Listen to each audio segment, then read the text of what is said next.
Hello, how you doing? This is Big Keison still sharing his MS journey with you, and I appreciate you still for tuning in.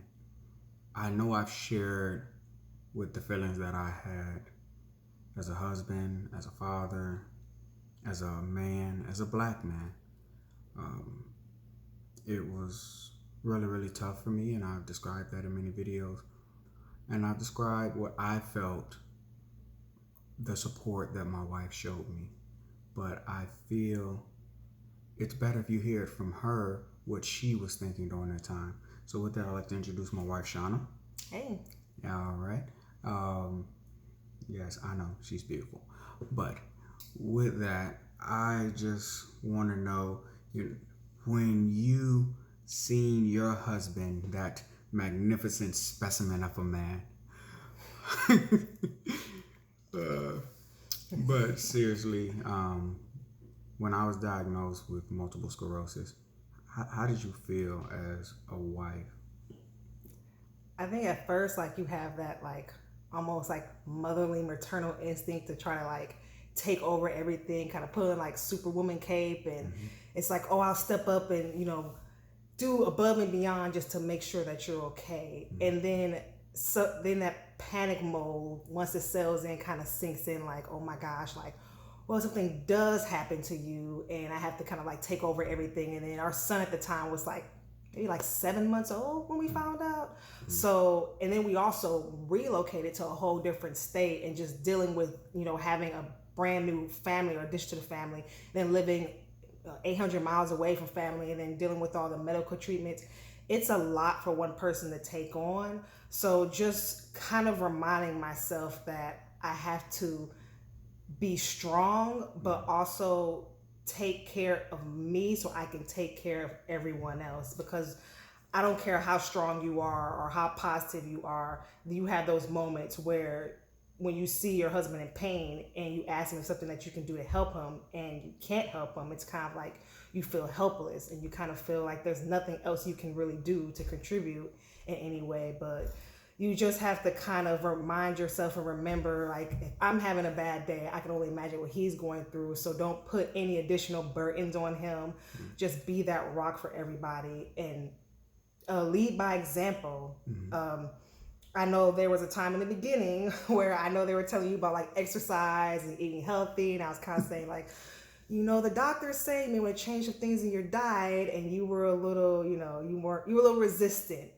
But I was thinking I can't tell him to eat healthy if I'm not always eating healthy and I'm not working out the way I need to. So just kind of being that example in just day-to-day life to encourage him that way instead of kind of trying to scold him and force him into doing that, I think is helpful. So those are just, it's always a mix of emotions and every day is a different day.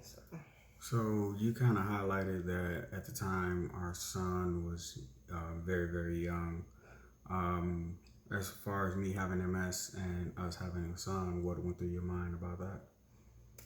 You do worry at times, how much it can affect our son, but I'm one of those people who researches everything. So I spent hours doing research, talking to doctors, staying on top of everything, making sure he isn't is negatively impacted by it, and making sure I put things in his diet. Like if he needs extra vitamin D than the average 2-year-old, I make sure that he drinks even more milk, or if he has any treats or snacks, that it has the proper amount of vitamins and nutrition, and that he's eating healthy too. So that's pretty much all you can really do, is just make sure that he's on a healthy diet and he's an active baby and up on all his shots and checking up with doctors to just make sure he's on par with everything. And I know I've shared on here what an episode is like for me as a person going through it. What is an episode like for you, seeing me go through it as a spouse? It's strange because I think everyone, and you mentioned in one of your other videos, when you think of disabled, you automatically think of someone who's in a wheelchair, who's incapacitated, where they can't do anything. When I see you kind of laying on the couch, it's like, oh, he's just laying on the couch. And I've seen you laying on the couch before then.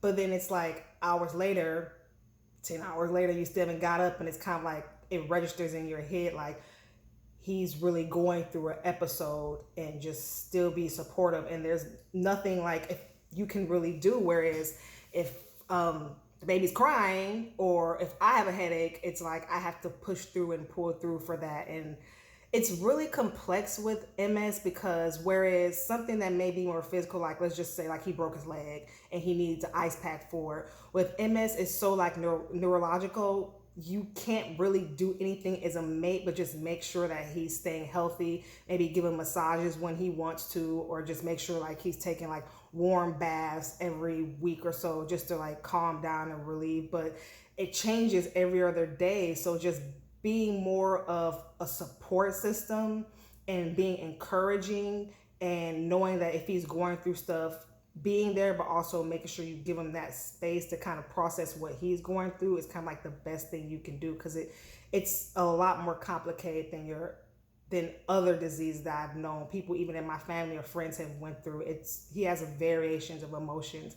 One day I can give him an ice pack, and the next day it's like he needs a heating pad. So you just kind of have to talk to him. And I'm always asking him, is he okay? And he's always trying to be strong, like I'm okay. And I'm like, no, what is really going on? What is bothering you? So I know how to help you for that day. And just having that open communication helps. And that's because I'm an MS warrior. But yeah, it's definitely a range of emotions. And I'd like to thank you on camera for all of your support. I'd like to thank all of you for listening to a little bit of the MS journey. It's not just mine, it's mine and my wife's. So I'd like to thank you very much. And again, I salute you, MS Warriors, as well as you, MS Warrior Advocates. So thank you very much. I'll leave you with a quote. He who says he can and he who says he can't are both usually correct. All right.